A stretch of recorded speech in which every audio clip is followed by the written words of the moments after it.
Hablar de JoJo no es fácil, especialmente con gente que no la ha visto. Estamos hablando de una serie de mangas que comenzaron a publicarse desde los años 80, que se divide en arcos y que sigue publicándose hasta el día de hoy. Es difícil explicar objetivamente por qué la narrativa es de una naturaleza tan anormal, por qué algunos elementos extravagantes funcionan y cómo carajo le hace el autor para mezclar tantos argumentos y tramas y que al final todo termine relacionándose con el núcleo principal de la historia. Lo primero que hay que explicar es que JoJo, es decir, las bizarras o extrañas aventuras de JoJo, tal como lo dice el título, en efecto, sí es muy bizarro.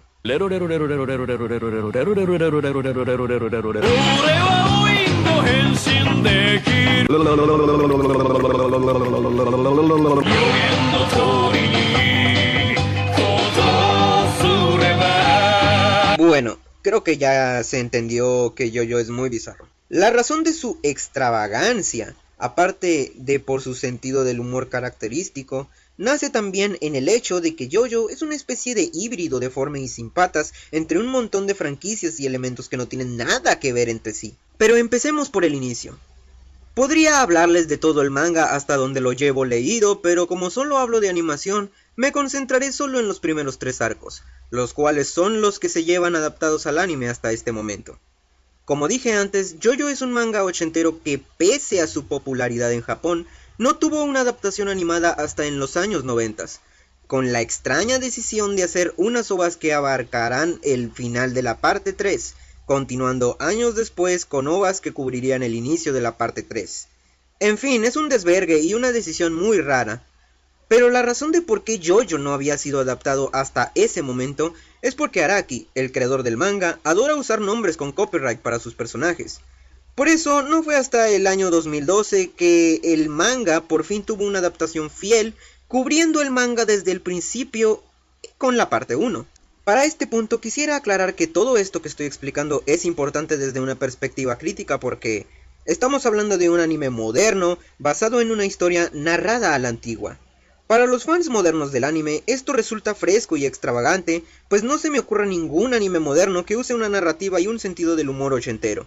Y para los fans como yo, que hemos visto producciones antiguas, resulta extra atractivo cómo se combina una narrativa nostálgica con animación moderna. No estamos hablando de un remake, estamos hablando de un anime que para ese tiempo era completamente nuevo y hacía su debut. Ahora permítanme hablarles de JoJo por partes. Phantom Blood, la primera parte de JoJo, nos relata la rivalidad de dos hermanastros y cómo sus vidas toman un violento giro de tuerca una vez que uno de ellos decide usar un artefacto sobrenatural que le dará la inmortalidad. Es de notarse nuevamente cómo este tipo de historias ya no son muy comunes en el anime. Los personajes, si bien no son muy complejos y carecen de profundidad, sí que tienen una caracterización muy buena y un carisma que los hace memorables. Otro punto a destacar es el humor. El humor es muy exagerado, ridículo e inesperado, y es aquí donde el título de bizarro sale a relucir. Estamos hablando de una historia oscura, sobre traición, familia, inmortalidad, y que está repleta de escenas gore con humor ocasional que es muy tonto. Suena anticlimático y hasta infantil, pero es aquí cuando te das cuenta de que la serie no busca que te la tomes demasiado en serio. Sí, la serie es dramática también, pero es parte de la chispa. Es un anime que explota las emociones a un nuevo nivel. Cuando quiere ser dramática es muy dramática. Cuando quiere ser trágica es muy trágica. Cuando quiere ser cómica es muy estúpida y ridícula, al grado de que todos los personajes hacen increíbles actos de masculinidad y caballería, hasta un grado que podría ser considerado épico. Y les recuerdo, la palabra bizarro no está en el título por nada. Así que, si hay una forma de describir el flujo narrativo de JoJo es diciendo que es over the top. Sin embargo, no todo es perfecto. Lo que más me incomodaba en la parte 1 es como muchas cosas tenían una similitud enorme con Hokuto no Ken. Especialmente, si bien los personajes no se parecen en nada, hay tantas escenas, detalles y giros que recuerdan tanto a Hokuto no Ken que la verdad no sabía si estaba viendo una copia, una parodia, un homenaje o incluso un retelling. Sí. 貴様に会うために地獄の底から這い上がってきた。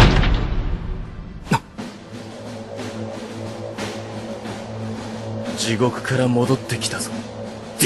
Pero al hablar de Hokuto no Ken estamos hablando de un anime legendario y uno de los más influyentes en su género, un anime dramático que se toma en serio y uno de los animes más masculinos de la historia. JoJo es otra cosa muy distinta, y ahí está el detalle. No puedo decir que Araki, incluso en la parte 1, no tenía su propio estilo, pues como ya dije antes, es un anime de horror con comedia absurda, contrastando con la seriedad de Hokuto no Ken. Así que yo prefiero pensar que JoJo era una parodia y homenaje de Hokuto, que luego el mismo creador le vio potencial de continuar. A la parte 1 le doy un 7 de 10. Muchas cosas son apresuradas, mientras que otras se sienten lentas. Algunos personajes no sirven de mucho, pero al final es una historia entretenida por sus toques bizarros, acción exagerada y diálogos super masculinos. Pasando a la parte 2, Battle Tendency, con otro protagonista, otro setting, otro cast de personajes, pero con el mismo espíritu de acción y masculinidad, es donde siento yo que JoJo despega como una gran serie y en donde realmente empieza a relucir. Primero que nada, disculpen si no hablé de Jonathan, el protagonista de la parte 1. Jonathan es un buen chico, un caballero y un guerrero. Es tu típico protagonista de la época, con sus ideales de justicia, solo que más exagerado y con diálogos épicos. Pero hasta ahí, es un buen protagonista, pero tampoco no hay mucho jugo del cual sacarle. En cambio su nieto, Joseph, de la parte 2, es un protagonista sumamente más divertido y uno de los personajes más graciosos que he visto en el anime manga. Joseph, para ponerlo en palabras simples, es la mamada. Sus gags y diálogos parecen sacados de los Looney Tunes. Sus estrategias son, aunque irrealistas, muy inteligentes. Es un hijo de puta burlesco que te ve la cara de pendejo sin importar si eres Superman. Y no solo que tenemos un protagonista más llevadero, sino que además la historia hace hincapié en lo que da el origen del conflicto de la parte 1. Las estrategias de Joseph es lo que, nuevamente, le hace justicia a la palabra bizarro en esta parte. Si la parte 1 era graciosa, dramática, exagerada, repleta de horror y llena de acción, pues bien, esta parte es eso pero el doble y con un protagonista mucho mejor. Esta parte se lleva un 8 de 10 de mi parte, incluso alcanzaría el 9 si no fuera por un detalle. El pacing súper acelerado de la parte 1 y 2 es una ventaja y desventaja al mismo tiempo. Por un lado, el pacing rápido hace que te enganches y pasen más cosas que en tu típico shonen de peleas a lo Naruto o One Piece. Pero por otra parte, no te da tiempo suficiente de conocer más a los personajes y algunos eventos se sienten antinaturales por lo mismo. Y por último, llegamos a la parte 3, Stardust Crusaders, la última parte del anime hasta el momento y en donde la serie hace un gran cambio. En primera, el pacing ya no es tan acelerado, mientras que sí, el pacing sigue siendo más rápido que en tu típico shonen de peleas. Esta parte tiene más episodios para tomarse su tiempo, y además introduce a los stands, el concepto de manifestar tu energía y conseguir poderes extraños, lo que le da un giro de tuerca muy interesante a las batallas de ahora en adelante. Esta es mi parte favorita de las tres. Mucha gente tiene quejas que me parecen muy extraños en cuanto a Stardust Crusaders. En primera, que Yotaro es un protagonista aburrido que si bien concuerdo que no tiene nada que hacer en comparación de Joseph, aún lo considero un gran protagonista que está bien caracterizado y es más, me atrevo a decir que es una perfecta representación de la serie. Es un chico de 17 años que es enorme, viste como chico malo y fuma. Es una imagen absurda que describe muy bien la naturaleza de la serie, la cual anteriormente ya describí como muy exagerada. En segunda, es cierto que la serie se vuelve muy rutinaria con el enemigo de la semana, pero este es defecto de las partes posteriores también. En Stardust lo manejan un poco mejor, porque el setting cambia, la situación termina siempre siendo muy creativa, y con enemigos que si bien no tienen mucha personalidad, son característicos a su manera. Algo que no me gusta de partes posteriores es que si bien siguen siendo bizarras, el sentido cómico del absurdo se va perdiendo poco a poco. Mientras que Stardust Crusaders es el epítome de qué tan histérica puede llegar a ser la serie. No estoy bromeando, con esta imagen de aquí ya les estoy resumiendo toda la creatividad de la historia. Stardust se vuelve más estratégico, los enemigos son muy variados y extraños, las situaciones como ya mencioné son muy cómicas y creativas, y por Dios santo que no me había reído tanto con un anime desde hace mucho tiempo.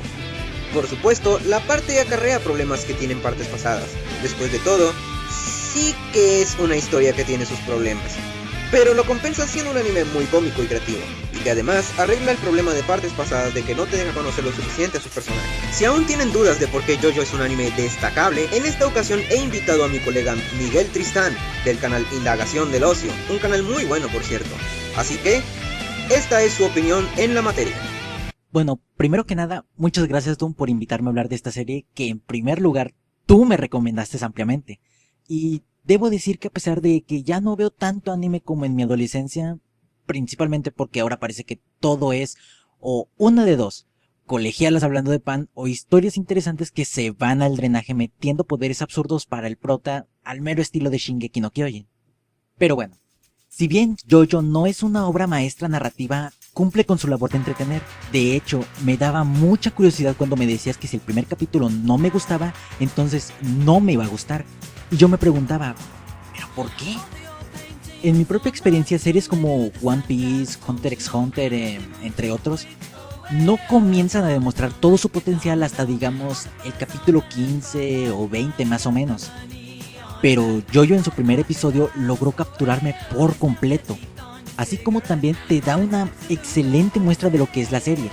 La serie es absurdamente épica, con una trama que no te puedes tomar en serio y la misma serie no se toma en serio, sabe lo que es y eso se agradece bastante. Pero vayamos al grano, ¿por qué me gustó tanto? Simple, personajes. Todos son carismáticos, protagonistas, secundarios y villanos. Incluso Yotaro, el yoyo más plano de todos, tiene sus momentos épicos. Y personajes como Zeppeli, personaje de la primera parte, que a pesar de no aparecer mucho, y que en mi caso no pude conectarme con él sino hasta después de que muere, pero no por la muerte en sí, sino el por qué muere.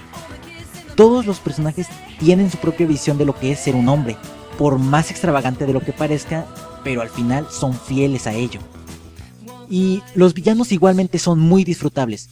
Si no son amenazadores, son graciosos o tienen una habilidad impresionante. Y sin duda mi favorito, como el de muchos, es Dio Brando. No solo es un hijo de perra con todas las de la ley, no solo es poderoso, sino que además llegas a tomarle cariño al personaje, incluso llegando a un punto en el que no sabes si apoyar a JoJo y a sus amigos o a Dio. Y eso habla muy bien de un villano. Pero todo esto sería nada en un shonen si las peleas no fueran impresionantes. JoJo no solo tiene las mejores batallas que he visto, sino que están en constante cambio. Las peleas de la parte 1 no son iguales a la de la parte 2 a pesar de compartir los mismos principios, y menos aún de la tercera parte, la cual introduce nuevas formas de pelea y ciertamente es todo un acierto. Todos los stands tienen tanto sus fortalezas como sus debilidades, haciendo los combates más tácticos. Aún así, todas las sagas tienen momentos épicos por montones, haciendo difícil la elección de cuáles son las mejores, ya que todos son tan elaborados y frenéticos que hace muy difícil inclinarse por uno. Personalmente me encanta la batalla, entre comillas, de Dio y Jonathan en el barco, pero aún así disfruto totalmente las peleas como la de Cars o AC/DC. La primera siendo todo un frenesí de emociones, una pelea que no te deja tomar un respiro ya que siempre, en todo momento, está pasando algo épico, culminando en uno de los mejores finales de saga que haya podido ver. Y pues en conclusión, para mí JoJo tal vez no tenga la historia más profunda, pero no la necesita. Es una obra maestra en su propio estilo, y es un anime ampliamente recomendable. Y pues en estos momentos estamos a la espera de ver si adaptan la cuarta parte del manga, pero yo por mi parte iré a leer el manga. Necesito más de JoJo. También tendría que hablarles de JoJo como adaptación, siendo la del 2012 hecha por David Production una realmente muy buena, con animación muy colorida, un estilo artístico fresco, una excelente dirección musical y un apego casi al pie de la letra al material original. No siempre le atinan en todo, pero sí, una adaptación muy buena, con incluso un gran detalle puesto en los openings e incluso un gasto de dinero para usar música antigua que le gusta al creador. Sobre las OVAs, las recomiendo más como algo alternativo. Recomiendo verse más el anime moderno y luego verse las OVAs como un bonus, ya que considero que estas no atrapan la esencia original del manga, que lo hacen tan único. Pero para hacerlo corto, ¿qué hace JoJo tan genial? Como mencioné antes, es over the top y exagerado. Está bien construido, cada parte cuenta con personajes característicos y con personalidades muy diferentes, y lo más importante, es un manga long runner que se renueva constantemente para no quedarse estancado, pero sin perder su espíritu. Vampiros, mafiosos, curas, viejo oeste, slice of life, acción. Es una historia con elementos muy diversos, por lo que difícilmente te cansarás a la larga. No todos los cambios han sido para bien, pero se le aplaude de que no se estanque en lo mismo y decida tomar el riesgo de cambiar constantemente todo el setting, el foco y los personajes.